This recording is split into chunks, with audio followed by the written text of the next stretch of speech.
Bueno, vamos a dar inicio a la audiencia, que es la última de hoy, pero como dice el refrán, no por ser la última es la menos importante, en absoluto, sobre situación de la propiedad comunal indígena en Nicaragua, que ha sido solicitada por el gobierno territorial, por el gobierno territorial Rama y Criol de la región autónoma Atlántico Sur. Participan representantes de dicho gobierno, así como representantes del Estado de Nicaragua.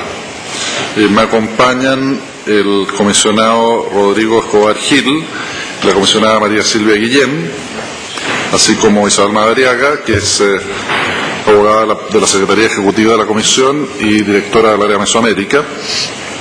Y mi nombre es Felipe González, soy presidente de la Comisión Interamericana y relator para Nicaragua. La audiencia está prevista que tenga una duración de 1 hora. Le vamos a dar la palabra primero a los solicitantes de la misma por un periodo de 20 minutos, luego 20 minutos al Estado y el resto será para preguntas y diálogos con la Comisión. Tiene la palabra los peticionarios.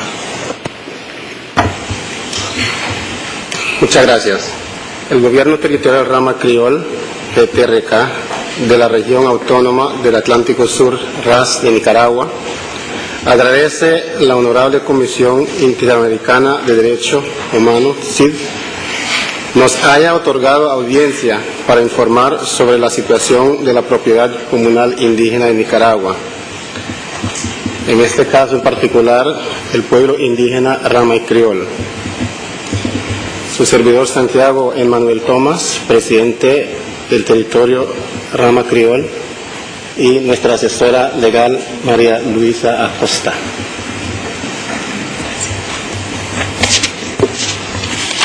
Hablaremos sobre la situación de la propiedad comunal indígena en Nicaragua. La falta de una ley especial que regule los derechos de los pueblos indígenas del Pacífico Centro-Norte, el estancamiento del proceso de demarcación y titulación de la tierra comunal de los pueblos indígenas y comunidades afrodescendientes de la costa atlántica, la importancia de la etapa de saneamiento, la etapa de saneamiento no inicia, amenazas e intimidación a las autoridades indígenas por la defensa de su territorio, la inacción estatal versus la ofensiva judicial y una solicitud de información.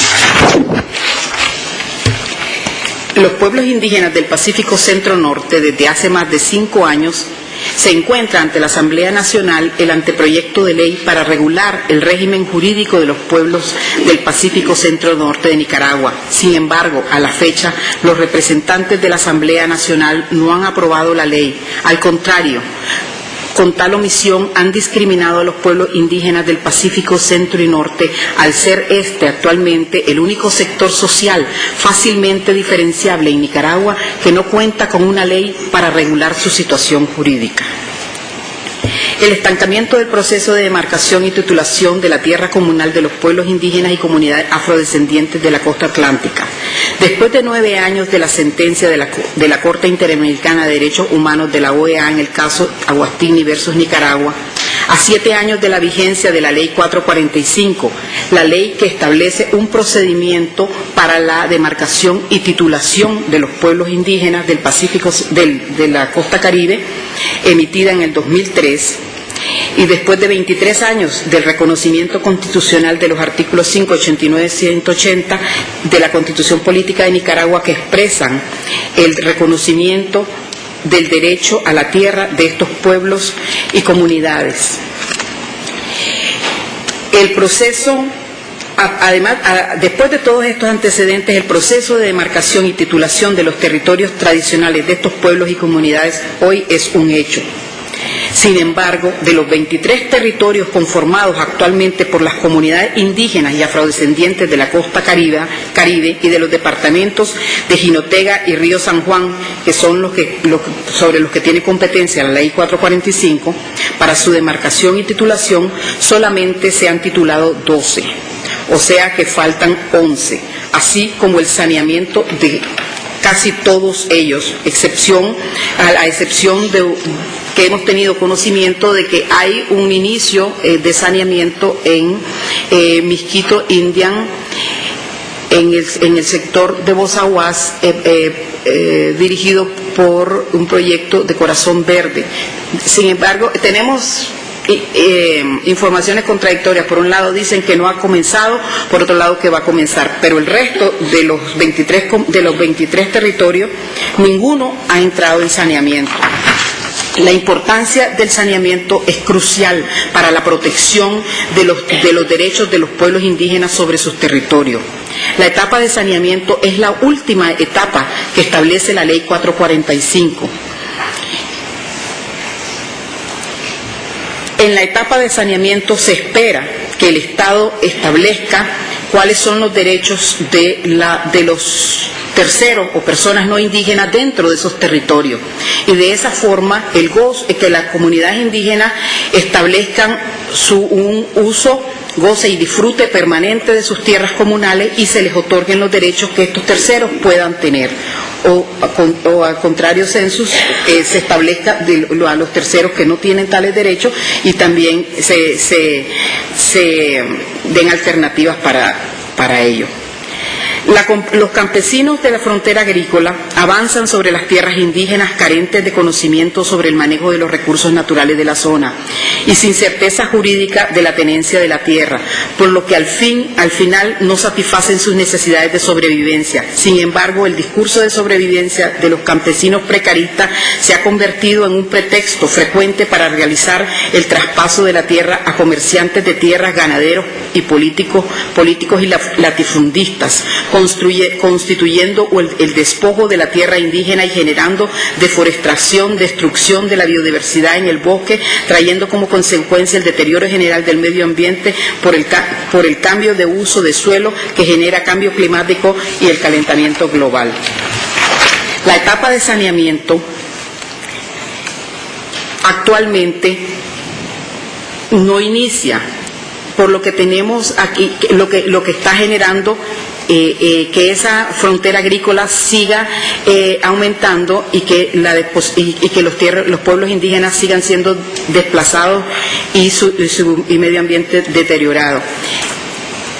Como decíamos, tenemos información no confirmada de que este territorio Miskito Indian está iniciándolo, pero el resto de las comunidades sabemos que no lo ha iniciado, entre otras cosas, por la falta de un manual de procedimiento. La CONADETI, que es la institución estatal encargada de manejar este proceso, no ha emitido un manual de procedimiento expedito y de acuerdo a la ley. Al contrario, tiene un manual que crea demasiada burocracia, haciendo de esta última etapa algo verdaderamente engorroso, difícil de cumplir y contrario a lo que establece la ley 445. En ese sentido, tenemos aquí una comunicación de la comunidad mayagna de Aguastini que establece cómo ellos también están siendo, a pesar de que fueron titulados hace más de un año, no se ha iniciado el saneamiento y por lo tanto las invasiones se siguen dando y muchos de sus mojones actualmente han sido desenterrados por terceros precaristas. Traemos esto para que se incluya. También traemos este video de 30 minutos que se llama Emergencia en Bozaguas, donde también ilustran los testimonios de los pueblos indígenas de Bozaguas, especialmente los mayagna, que establecen que esa falta de saneamiento está produciendo el desplazamiento y la destrucción de ellos mismos, de sus tierras, y la destrucción del medio ambiente. También lo vamos a dejar con la comisión. Hemos tomado el caso del pueblo Rama para ilustrar las amenazas e intimidaciones a las autoridades indígenas por la defensa de su territorio. La situación de despojo y violencia que actualmente viven los pueblos indígenas de la costa caribe, en el sentido que la propiedad comunal, a pesar de estar demarcada y desde hace muy poco tiempo titulada en el mejor de los casos, carece de la protección del Estado como la que gozan otras formas de propiedad. Esto ante las amenazas de políticos locales y colonos invasores, especialmente a raíz de la entrega del título de la comunidad al pueblo indígena Rama. El pueblo indígena Rama, especialmente las comunidades de Tictic Canú y de Sumucat, son dos comunidades pequeñas que tienen alrededor de 22 familias cada una y están rodeados de 15.000 precaristas invasores. Por lo tanto, han estado siendo objeto de hostigamiento desde el año pasado. Al respecto, los indígenas dicen: nosotros los Rama de la comunidad de Sumucat estamos en peligro. Los terceros colonos mestizos que viven en nuestro territorio nos están amenazando con matarnos y quemar todas nuestras casas. Antes lo hablaban, pero ahora empezaron quemando 3 casas, y eso es porque no aceptan el proceso de demarcación. Esto se refiere a un episodio que se dio el 9 de enero de este año, donde colonos precaristas de la zona de Cúcara River quemaron 3 casas de esta comunidad, y como decía, son 22 familias rodeadas de colonos y ellos están aterrorizados por esa situación. Los Rama, el gobierno territorial Rama y Criol ha presentado ante la Fiscalía, Marena, el Serena, la Policía Nacional, la Procuraduría General de Justicia, las denuncias de estas situaciones que se vienen dando desde el año pasado, sin obtener una respuesta.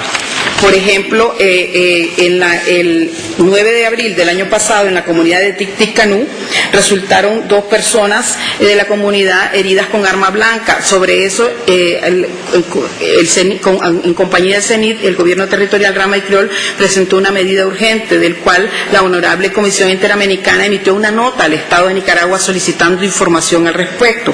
Pero actualmente el GTRK actualmente no sabe cuál fue la respuesta del Estado, si hubo alguna.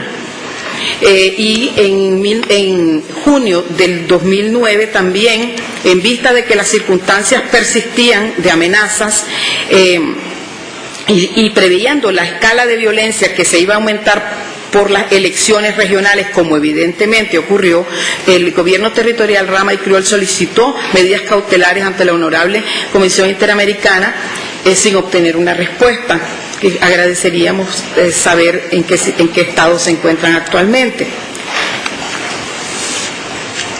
El gobierno territorial Rama considera crucial la intervención de la Honorable CID en el caso del pueblo indígena Rama, ya que al presentar sus denuncias ante las autoridades nicaragüenses, son las autoridades Rama las que han sido enjuiciados por supuesto delito de calumnias por los miembros de la Junta Directiva de Colonos de Cúcara River y su asesor Peter Martínez Fox, quien tiene una desmedida influencia sobre los jueces de la RAS, ya que su demanda fue atendida 5 días después de haber sido presentada, y a pesar que las autoridades del gobierno territorial Rama y Criol señalaron las enormes carencias de la misma.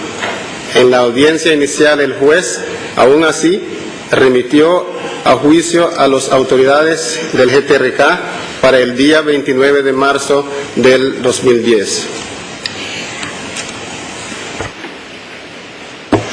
Además, estos mismos colonos de la Junta Directiva de Cúcara River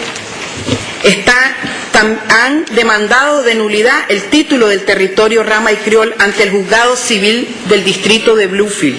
El título fue emitido el 18 de diciembre del 2009, después de un largo proceso de demarcación que duró 5 años, y el proceso de nulidad fue iniciado el 20 de enero del 2010. Sobre eso también traemos un video aquí donde los colonos de Cúcara River expresan su inconformidad con la entrega de este título, basado, entre otras cosas, en que funcionarios del Estado nicaragüense les aseguraron que ellos iban a ser titulados con parcelas individuales en esa área, que además de ser área protegida y por lo tanto, según la ley en Nicaragua, no pueden ser titulados individualmente, es territorio indígena. Entonces, basado en esa promesa de campaña en aquel momento, antes de las elecciones municipales, el 2008, ellos se sienten con derecho para mantener esta resistencia basados en esa promesa de campaña, promesa de algunos funcionarios del Estado. Basado en eso, el gobierno territorial Rama y Criol presentó un recurso de amparo ante la Corte Suprema de Justicia de Nicaragua que no ha sido respondido, y también presentó las medidas cautelares de las cuales hicimos referencia solicitando a la comunidad, a la Honorable Comisión Interamericana. Lo anterior es agravado por la actual tendencia. La celeridad con la que se han movido estos juicios en contra del pueblo indígena Rama y la comunidad criol contrasta con la inacción estatal en los casos que estos han denunciado acciones delictuosas en su contra entre estas mismas partes.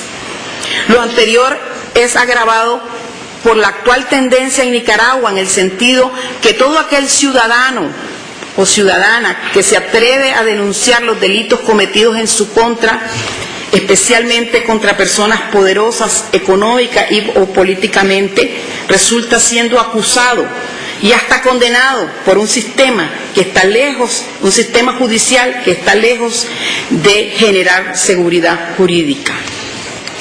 Similares situaciones viven otros territorios indígenas donde las autoridades indígenas del Pacífico Centro-Norte de Nicaragua son acusados por delitos por parte de precaristas, invasores y traficantes de tierra apoyados por algunos funcionarios públicos con el fin de amedrentarlos y que no continúen defendiendo sus tierras colectivas. Solicitud de información.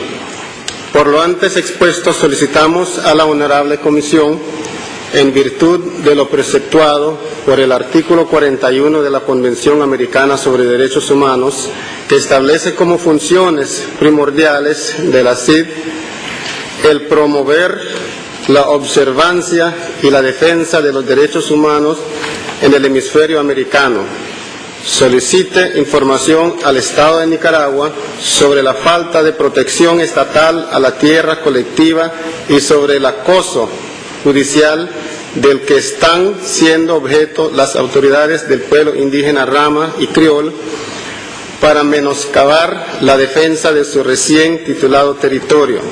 Sin otro particular, aprovechamos la ocasión para reiterarle nuestras muestras de la más alta consideración y estima. Muchas gracias. Muchas gracias a ustedes por su presentación. Le voy a dar la palabra entonces ahora a los representantes del Estado durante 20 minutos.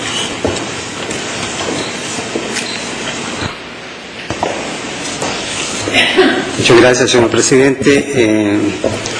La delegación de Nicaragua, compuesta en esta tarde por el doctor César Guevara Rodríguez, Procurador Penal Nacional, el doctor Iván Lara, consejero de la Misión Permanente de Nicaragua, y mi persona, Luis Alvarado, el ministro consejero de la Misión Permanente de Nicaragua. Quiero en primer lugar saludar a los honorables miembros de la Comisión Interamericana de Derechos Humanos y a los distinguidos representantes del gobierno territorial Rama y Criol aquí presentes. Le queremos decir Amali Canacre en esta tarde. El Gobierno de Reconciliación y Unidad Nacional manifiesta ante la Honorable Comisión Interamericana su firme compromiso con la plena aplicación y promoción de los derechos humanos de los pueblos indígenas y comunidades étnicas en Nicaragua. Esta protección incluso la hemos elevado, tal como la doctora lo manifestaba en su exposición original, a rango constitucional, y prescribimos en diversos artículos de nuestra Constitución, entre ellos el 180, lo siguiente: que las comunidades de la costa atlántica de Nicaragua tienen el derecho de vivir y desarrollarse bajo las formas de organización social que correspondan a sus tradiciones históricas y culturales. El Estado garantiza a estas comunidades el disfrute de sus recursos naturales, la efectividad de sus formas de propiedad comunal y la libre elección de sus autoridades y diputados. Asimismo, garantiza la preservación de sus culturas, lenguas, religiones y costumbres. Y por ende ahora nos encontramos abocados precisamente a proteger nuestra naturaleza frente a los desmanes que puedan ser ocasionados por por la fuerza humana, para evitar los despales y evitar el deterioro del medio ambiente. Esa es una política de nuestro gobierno encaminada precisamente a la preservación de la naturaleza y del medio ambiente. Señor presidente, a pesar de que hay sectores a nivel nacional e internacional interesados en desvirtuar los progresos realizados por el gobierno de Nicaragua, obviamente siempre se pretende cercenar la realidad de las cosas, sobre todo en lo que tiene que ver con los progresos que Nicaragua ha realizado en materia de protección de los derechos humanos de las comunidades de la costa atlántica. Los hechos están ahí. Nicaragua cuenta con una legislación de avanzada, cuya puesta en práctica ha contribuido a elevar el prestigio que en materia de protección y promoción de los derechos humanos el actual gobierno de Nicaragua cuenta. Incluso el cumplimiento de sus compromisos internacionales, entre ellos el de la sentencia de la Corte Interamericana de Derechos Humanos, en el caso de la comunidad mayana Suma Huastingue, ha contribuido a sentar pautas de solución al problema de la tierra de los pueblos indígenas en el hemisferio, lo que ha permitido contribuir al desarrollo progresivo del derecho internacional de los derechos humanos, sentándose así jurisprudencia internacional sobre esta materia. A continuación, voy a ceder la palabra al doctor César Guevara Rodríguez, quien va a continuar con la exposición. Muchas gracias. Buenas tardes, señores comisionados. El Estado de Nicaragua está enfocado en el desarrollo de esfuerzos ahíncos para el logro de resultados medibles que aseguren el reconocimiento del derecho ancestral y de dominio que los pueblos indígenas y comunidades afrodescendientes de la antigua Mosquitia tienen sobre sus tierras, expresado por primera vez en nuestra Constitución Política de 1987, en el Estatuto de Autonomía de las Regiones Autónomas de la Costa Atlántica y en la Ley 445 del régimen de la propiedad comunal. El Estado de Nicaragua, a partir del año 2007, con decidida voluntad, está cumpliendo con la titulación de los territorios de los pueblos indígenas y comunidades afrodescendientes en nuestro país, de los cuales a diciembre del año 2009 se han titulado 12 territorios conformados por 152 comunidades en un área de 15.318.84 kilómetros cuadrados, beneficiando a 68.977 habitantes debidamente inscritos de conformidad a la Ley 445, Ley de Régimen de Propiedad Comunal, que por su naturaleza es una ley especial. Artículos 56 y 66 de la Ley 445, y que podrán ver ustedes en el anexo 01 de matriz de sistematización de los documentos que nosotros vamos también a presentar, honorables miembros de la comisión, que se ha titulado el territorio del único pueblo rama en nuestro país en beneficio de 1.936 habitantes con un área de tierra firme de 4.068.49 kilómetros cuadrados y 23 cayos sobre el mar, que constituyen 4.413.08 kilómetros cuadrados. Se encuentran ubicadas 3 principales áreas de reservas de Nicaragua y que constituye el 26.4% del área total de territorios indígenas titulados, y que también pueden ver en el anexo 02 de la matriz. Señores de la comisión, ha quedado evidenciado que el estricto cumplimiento a la sentencia emitida en el caso de Huastingue durante el año 2001, dictada por la Corte Interamericana de Derechos Humanos, y que marcó la necesidad de la creación del marco regulatorio especial dentro de la democracia comunitaria. El título fue recibido a gran satisfacción por los 1.164 beneficiarios en un área total de 733.94 kilómetros cuadrados el 14 de diciembre del año 2008. En cuanto a la protección efectiva del Estado de Nicaragua al régimen de propiedad de los pueblos indígenas y comunidades afrodescendientes, honorables miembros de la Comisión, la protección estatal al régimen de propiedad comunal indígena y afrodescendiente en Nicaragua está intrínsecamente vinculada a un sistema de cambios profundos hacia la gran reforma agraria, cambios que se inician y se consolidan en el período de la legislación revolucionaria a partir de 1979. Y que lamentablemente estuvo estancado durante 16 años de gobiernos, y que pues fue retomado a partir del triunfo del gobierno de Reconciliación y Unidad Nacional. En este contexto, expresamos literalmente las palabras de nuestro compañero presidente y comandante Daniel Ortega Saavedra. La legalización de las tierras de los pueblos indígenas y comunidades afrodescendientes es un acto de justicia, ya que la existencia de estos pueblos es mucho antes que Nicaragua se constituyera como nación centroamericana. El Estado de Nicaragua, con solidez y transparencia institucional, está asegurando la protección, revisión, regularización, ordenamiento y titulación a las diferentes formas de propiedad en orden de prelación al régimen de propiedad comunal que regula la Ley 445 y las otras formas de propiedad coexistentes a nivel de las regiones autónomas del Caribe, que son, y cito, pública, privada, asociativa, cooperativa y comunitaria, reconocidas por nuestra Constitución política y las leyes de la materia. En este contexto garantizamos la seguridad jurídica al régimen de propiedad comunal, armonizada con la vida de nuestros indígenas y afrodescendientes y su madre naturaleza, observando la debida implementación del marco jurídico regulatorio del régimen de propiedad comunal. Cito, en primer lugar, la Ley 445, el Manual de Procedimientos para la Demarcación y Titulación, tercera versión, y el Manual de Procedimientos de la Etapa de Saneamiento en Territorios Indígenas y Afrodescendientes, que se van también a adjuntar como anexos a la comisión y del cual señalaban los peticionarios que no tenían noticia de su existencia. Los citados instrumentos jurídicos procedimentales nos permiten coadyuvar de manera exitosa en el aseguramiento de la protección estatal a la propiedad comunal indígena en Nicaragua con respecto a terceros. Entiéndanse terceros a las personas naturales o jurídicas distintas en las comunidades que alegan derechos de propiedad dentro de una tierra comunal o un territorio indígena. Esto está regulado en el artículo 3 de la Ley 445. No son de ascendencia amerindia ni afrocaribeña.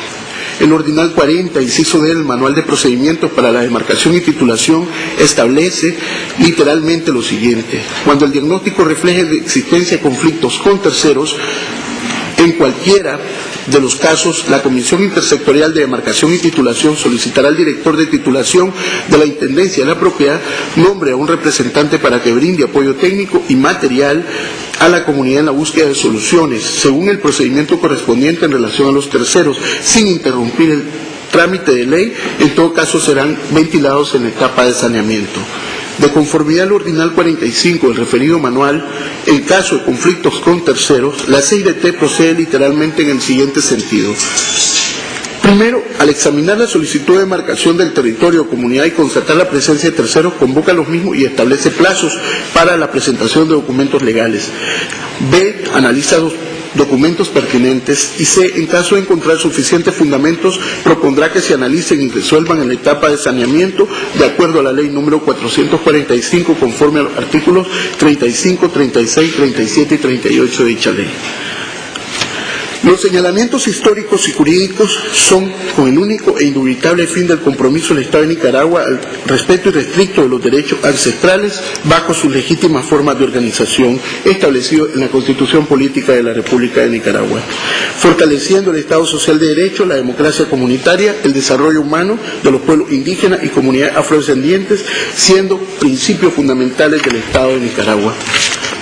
En cuanto a la protección, demarcación, titulación y la convivencia armónica en el territorio indígena, rama y criol, como venimos exponiendo, señores miembros de la Comisión, nuestra delegación desea en este acto dejar evidenciado que es un principio ineludible del Estado de Nicaragua la protección a la madre naturaleza, al bienestar de los pueblos indígenas y comunidades afrodescendientes, a la seguridad ciudadana, a la seguridad jurídica de las tierras indígenas, pero sobre todo a la convivencia armónica y pacífica entre todas las etnias que cohabitan en el territorio nacional.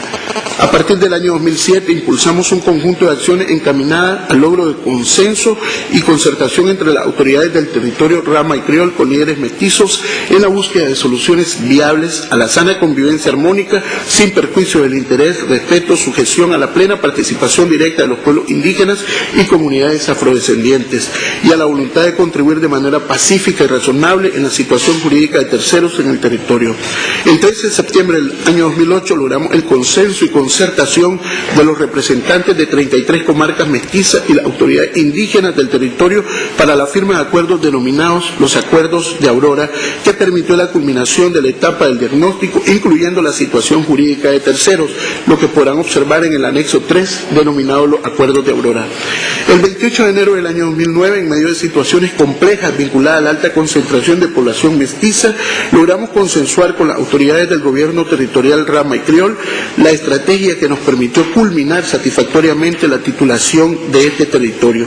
En esta ocasión dejamos constancia de la obligación y el pleno reconocimiento histórico del Estado de mantenerse firme en la protección de los derechos indígenas y la legalización del territorio. También nosotros anexamos el acta de esta reunión. El 15 de abril del 2009 logramos concertar con los líderes mestizos significativos acuerdos que permitieron la implementación de la tercera etapa de ley de medición y amojonamiento realizada en 2 fases. La primera el 17 de septiembre al 12 de octubre del 2009, habiéndose logrado instalar los 11 mojones programados. La segunda se ejecutó del 12 de noviembre al 9 de diciembre del año 2009, con la instalación de 11 mojones, totalizando los 22 mojones que demarcan el territorio, lo que se podrá ver en el anexo 5, el acta de la reunión.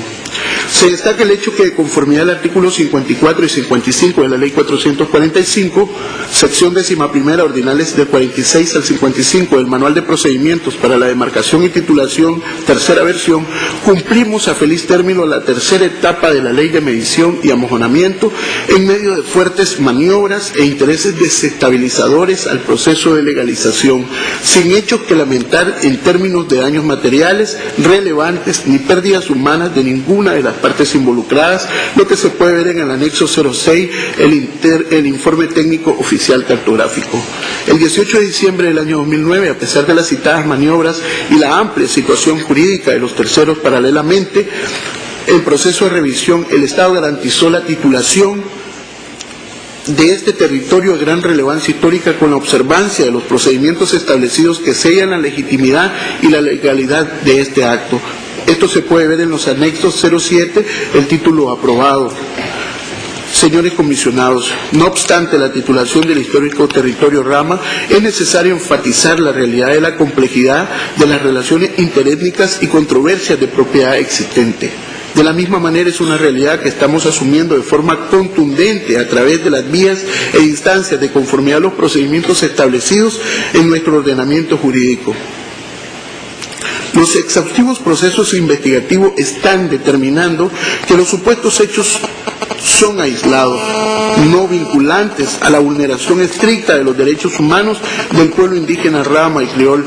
Aquí cabe hacerse la pregunta: ¿cuántos hermanos Ramas y Criol han sido privados de sus vidas, lesionados o encarcelados? ¿O cuántos hermanos mestizos han sido desalojados? Esto lo podemos ver en el anexo 8, denominado Informe Policial de la Región Autónoma del Atlántico Sur.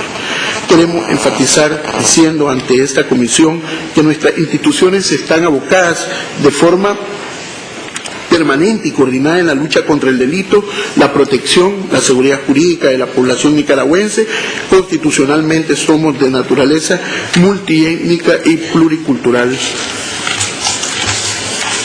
Y para finalizar, el gobierno de Nicaragua reitera su disposición de trabajar con las comunidades indígenas, ya que consideramos como principio del gobierno de reconciliación y unidad nacional reivindicar los derechos de los pueblos indígenas y comunidades afrodescendientes. Muchas gracias, señores comisionados. Muchas gracias al Estado por su presentación. Le voy a ceder primero la palabra a la abogada de la Secretaría Ejecutiva, Isabel Madariaga, para que explique lo sucedido con lo planteado el año pasado por los peticionarios.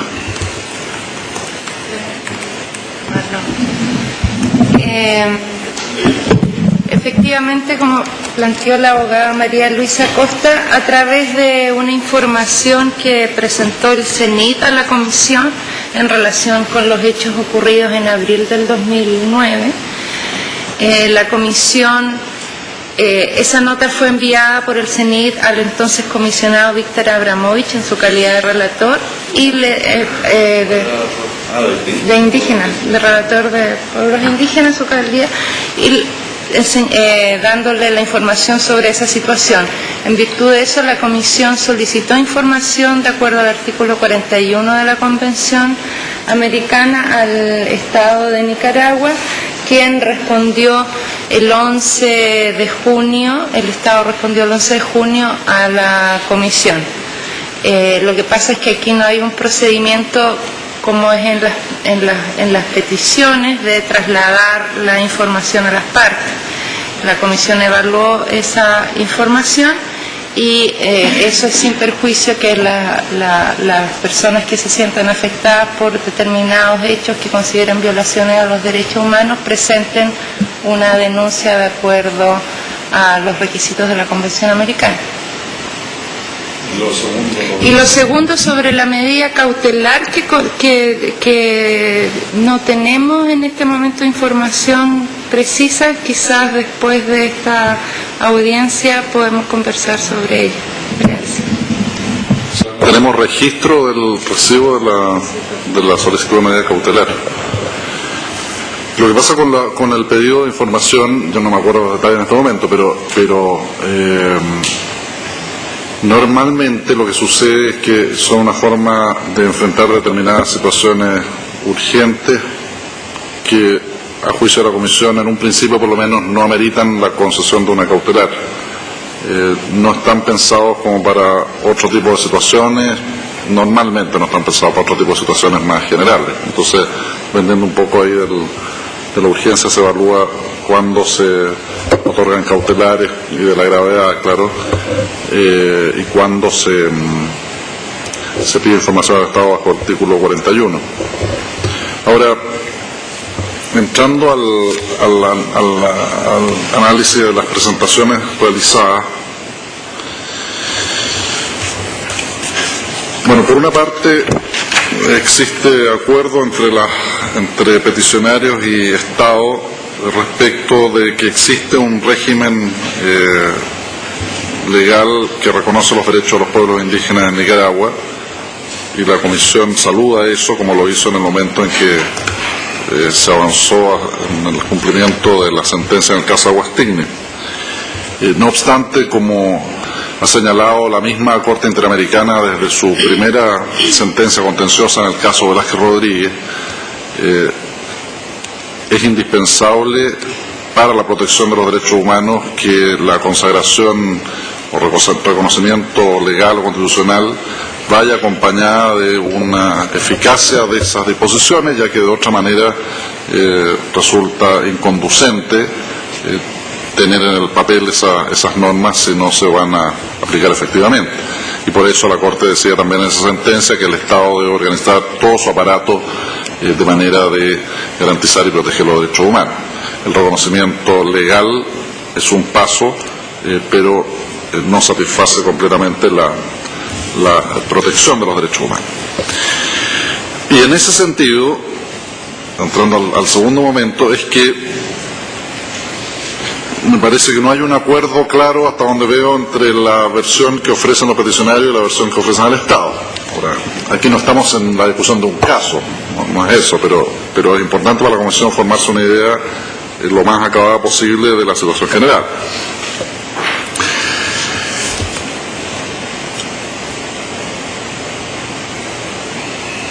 Por ejemplo, ¿en qué grado se halla pendiente la titulación? Entiendo que peticionarios de Estado están de acuerdo en que hay pendiente titulación. ¿En qué grado, en qué porcentaje está pendiente la titulación de tierras indígenas en Nicaragua? Si tienen esa información precisa o aproximada.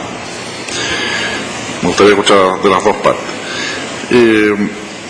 Al Estado quisiera preguntarle en cuanto a la cuestión del saneamiento, porque los solicitantes han señalado, por lo menos en la información que se recogía, que plantearon por escrito a la Comisión, que en ninguno de los 23 territorios indígenas, los titulados y los no titulados, ha sido objeto de un proceso de saneamiento completo. Ninguno. Quisiera saber si el Estado está de acuerdo con esa afirmación, y si no, cuál sería la cifra que proporciona el Estado. Y por último, quisiera preguntarle al Estado qué está haciendo frente a estos actos de violencia que se alega por parte de los peticionarios que estarían siendo objeto de las comunidades indígenas.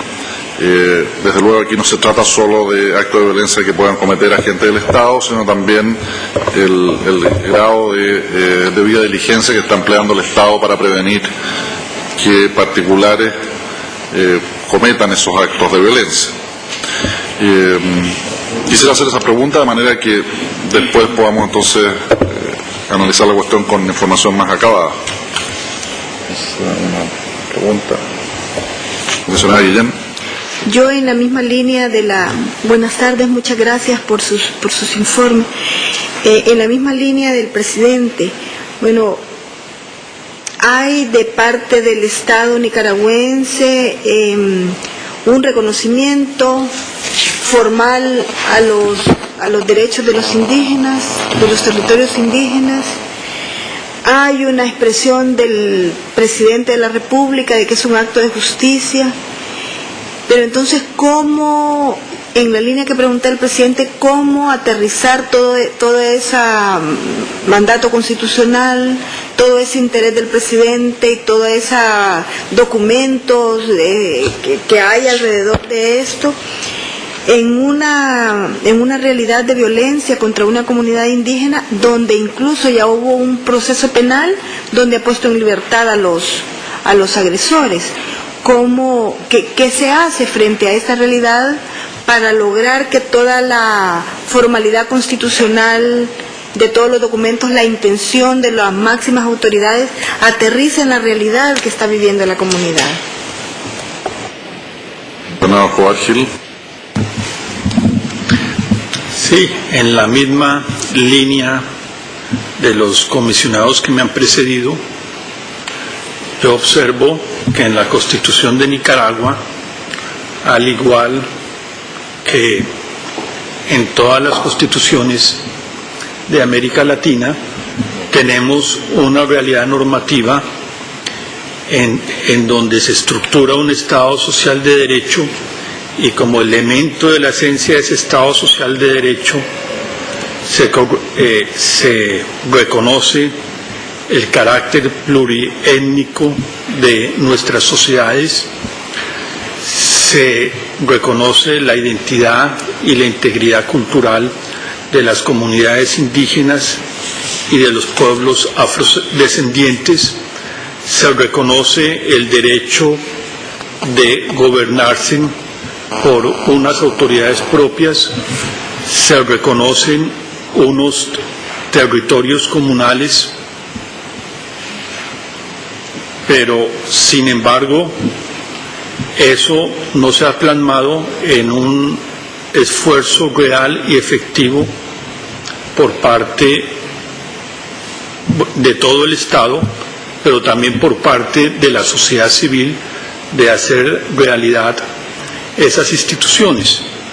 Y si bien es cierto, como lo dicen los representantes del gobierno, hay muy buena voluntad por parte del Estado y se ha avanzado en la adopción de un régimen legal, lo cierto es que pese a esa buena voluntad y pese a los esfuerzos, existe una situación de conflicto que también es muy propia de América Latina, no es un fenómeno de Nicaragua. Todos sabemos que uno de los mayores factores de violencia en la región es la propiedad y la tenencia de la tierra.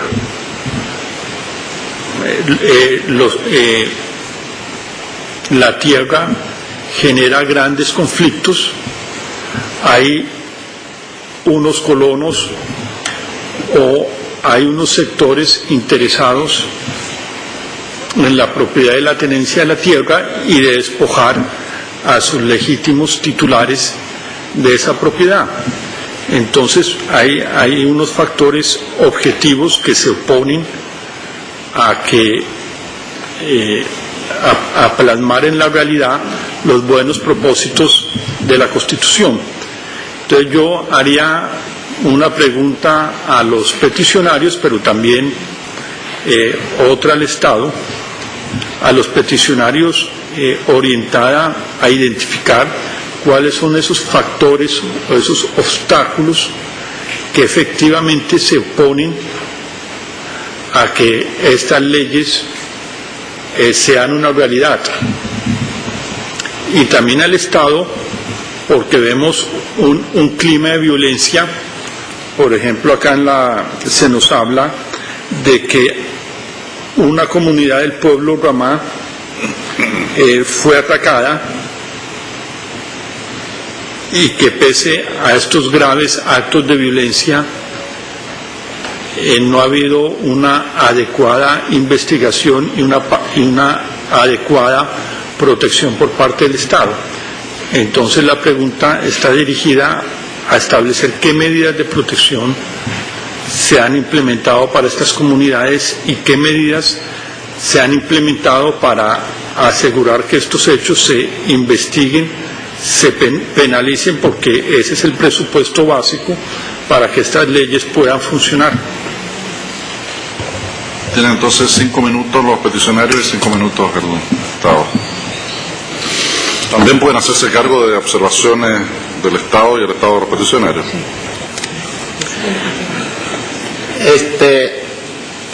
Se habían hablado de un acuerdo en la Aurora, Cucura River, que para nosotros ese acuerdo pues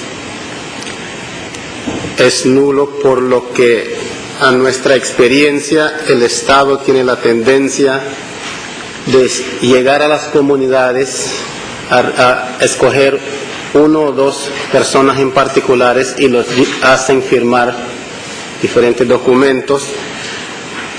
Es ilegal para nosotros, ya que como gobierno territorial contamos con un estatuto donde está estipulada claramente de que para que un documento sea legal tiene que ser aprobado por una asamblea territorial y firmado, sellado por el presidente y el primer secretario, que en este caso no está en el documento del acuerdo de la Aurora.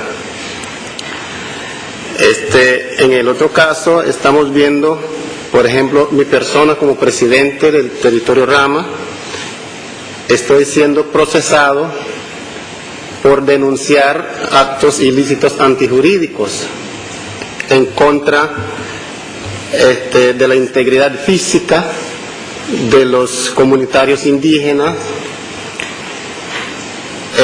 cuando nosotros primero denunciamos, ¿verdad?, esas agresiones, y la pregunta es de por qué el sistema jurídico a nosotros nos enjuician primero, obviando nuestra denuncia. Eso pues para nosotros es ilegal y es por calumnia. Una de las preocupaciones para nosotros en cuanto al saneamiento es porque para nosotros esa es la vía de ordenamiento donde se va a decir o estipular, ¿verdad?, la competencia o el derecho de cada uno. Por ejemplo, tenemos en nuestro territorio, sabemos de que hay títulos de reforma agraria que respetamos, pero la mayor parte de esos títulos son de 20, 30 y 50 manzanas, y en muchos casos hay terratenientes, ¿verdad?, con un título de 20 manzanas tienen hasta 500, 700 manzanas.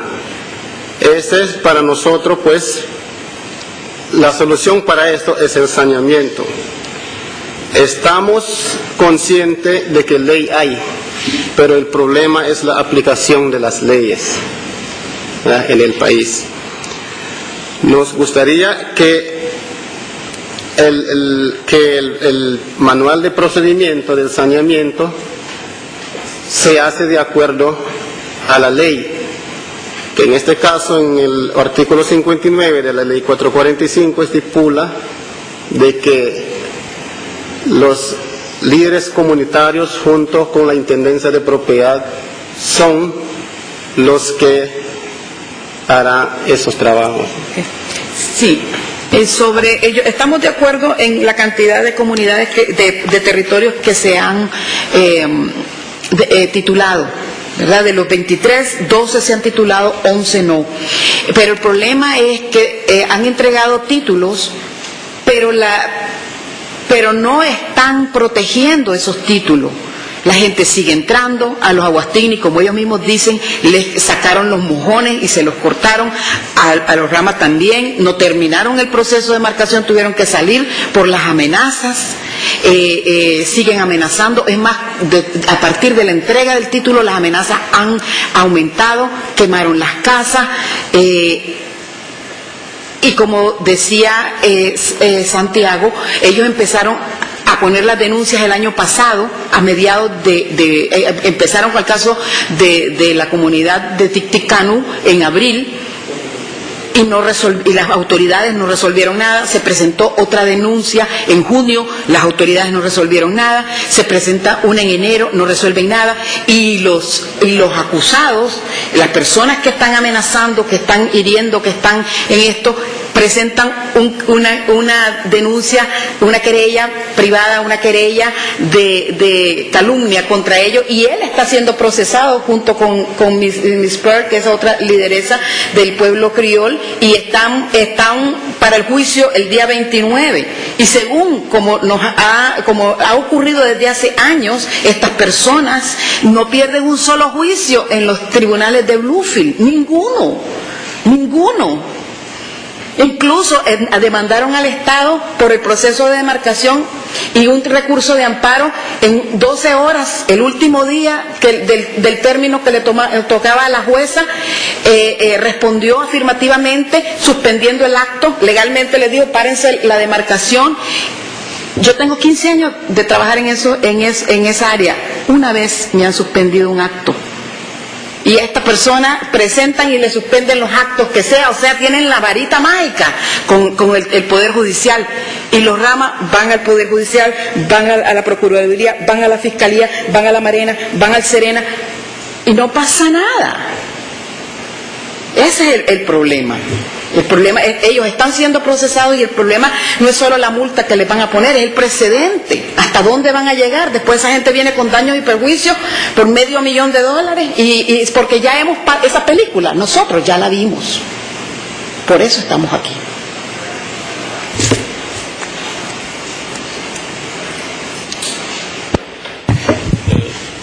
Gracias. Solamente quería referirme a algunos aspectos y luego mi colega va a continuar. En primer lugar, debemos estar claros que este es un proceso complejo, que inicia con el proceso de demarcación territorial. Hay un proceso de amojonamiento que es sumamente complejo porque hay que llegar a las comunidades, y en ese momento uno se puede encontrar incluso con conflictos entre las diversas comunidades. Luego hay un proceso de titulación, que también es otro proceso complejo, que puede continuar o debe continuar también con el proceso de inscripción en el registro público de la propiedad de los diversos títulos. Y por último viene el proceso de saneamiento. Esto no es un proceso que se termina en 6 meses ni en un año, es un proceso de años, sobre todo en zonas inhóspitas, en zonas en donde hay poco acceso a las vías de comunicación. Hasta este momento, tal como decía la doctora Costa, sí se ha avanzado en la demarcación y titulación de 15.318,84 kilómetros cuadrados de propiedades indígenas, y esto ha beneficiado a más de 152 comunidades. Este es parte de un proceso. Sí han habido algunos acuerdos, y realmente me extraña un poco que el representante del gobierno criol diga de que el gobierno estila a ir a las comunidades y poner a firmar. Aquí están las actas. O sea, yo no sé en qué ámbito vamos a ver si descalificamos a quienes comparecen o no comparecen. Realmente el gobierno lo hace con las mejores intenciones, ir a las comunidades, reunir a las comunidades. Es más, aquí está una de las actas en la cual también aparece el nombre suyo, en el cual usted debió haber comparecido. Sin embargo, de ahí llegan las reuniones, son abiertas, los acuerdos son abiertos. Está el acuerdo de Aurora, luego está también el otro acuerdo en el cual se acordó cuál iba a ser la estrategia de trabajo. Entonces, realmente descalificar quién es representante de la comunidad o quiénes están autorizados a comparecer a una reunión, pues realmente no sé dónde podemos abordar ese tema. Realmente el gobierno cumple y el gobierno tiene las mejores intenciones de resolver el tema de las comunidades indígenas. Igual, en cuanto al tema de saneamiento, es un tema que está empezando, la doctora lo dijo, y está empezándose. Además, aquí tenemos también el plan que se aprobó, que fue en conjunto con la comunidad. En cuanto a la investigación policial, también en los documentos que vamos a dejar soporte de las investigaciones policiales, de cuáles fueron las denuncias que se recibieron y cuáles fueron los actos de investigación. En este momento, el último informe de la Policía Nacional es que el expediente fue remitido al Ministerio Público. Luego, en cuanto a la persecución que pueda existir o que existe en contra del señor Emanuel, hacía referencia al delito de injurias y calumnia. Es un delito de orden privado. Realmente el Estado no puede interceder porque no es un delito de orden público. No se le puede impedir a otros ciudadanos. El Estado en este momento desconoce los motivos por los cuales X o Y personas se pueden acusar o contraacusar por un delito de injurias y calumnia. Sin embargo, creo que la posición del Estado, y en este caso la posición de la Procuraduría General de la República, es estar siempre con las puertas abiertas. Están las puertas abiertas para los miembros de las comunidades, están las puertas abiertas para los representantes de las comunidades indígenas, y creo que si estamos acá es porque efectivamente queremos trabajar, estamos dispuestos a trabajar. No ha habido ninguna maniobra ni subterfugio por parte del Estado de no contribuir a este proceso. Es algo que estamos claros, estamos conscientes de que tiene que hacerse. Sabemos que es un proceso lento, un proceso costoso, es un proceso que incluso implica contradicciones entre las mismas comunidades étnicas, porque las mismas comunidades étnicas disputan a ese territorio, cada quien alega tener un derecho. Y en la medida que le das un derecho a un ciudadano, puedes afectar también el derecho de otros ciudadanos. Es un tema sumamente complejo, pero el mensaje es que existe la disposición y la voluntad, puede tener la plena seguridad, existe la disposición de parte del gobierno de resolver y continuar trabajando con las comunidades indígenas. El tema de Yaguas Tignes, la sentencia de la Corte Interamericana dio un mandato, pero sabemos que no se agota ahí, porque esa sentencia debe cubrir y debe proteger a muchas más comunidades, que aunque no fueron las Yaguas Tignes, también debe cubrir al resto de comunidades. Y yo creo que esa es la línea de trabajo del gobierno. Ahora, si puede redondear brevemente. Sí, quería puntualmente indicar que de acuerdo al informe policial incluido dentro de los anexos, se establece que la información fue remitida al Ministerio Público, existe un procedimiento de investigación, fue concluida la investigación, el Ministerio Público solicitó ampliación de actos y pues lógicamente es un proceso a través del cual se puede acreditar o determinar la realización de los hechos denunciados. Asimismo, respecto de la otra denuncia interpuesta, se tiene ya a una persona sospechosa de la comisión de ese hecho y también el informe fue concluido y está en análisis del Ministerio Público para el ejercicio de la acción penal. Respecto del tema del saneamiento, es importante determinar o indicar que incluso los mismos peticionarios han sido claros en indicar el inicio de este proceso, que es la parte final de todo el proceso, que implica la titulación, la demarcación de los territorios. En relación a las preguntas relacionadas a qué está haciendo el Estado para garantizar la Policía Nacional, para garantizar la seguridad, la Policía Nacional ha sido clara y ha indicado que se encuentra atenta para prevenir cualquier hecho que ponga en riesgo la vida y la seguridad de los habitantes de la zona. En tal sentido, el Estado ha requerido todo el apoyo a la Policía Nacional a través de la Procuraduría General de la República, de tal manera que no ha no hay razones pues para sentir que existe alguna desprotección de parte del Estado, no solo para investigar los hechos denunciados, sino también para garantizar la seguridad de los habitantes de la zona. ¿Puedo apagar el micrófono? Sí, yo les agradezco la información brindada, pero desde luego para la Comisión sería de gran utilidad poder realizar una visita a Nicaragua, como lo planteaba yo mismo como relator, y el relator que me precediera, Víctor Abramovich, en reiteradas ocasiones la misión de Nicaragua ante la OEA.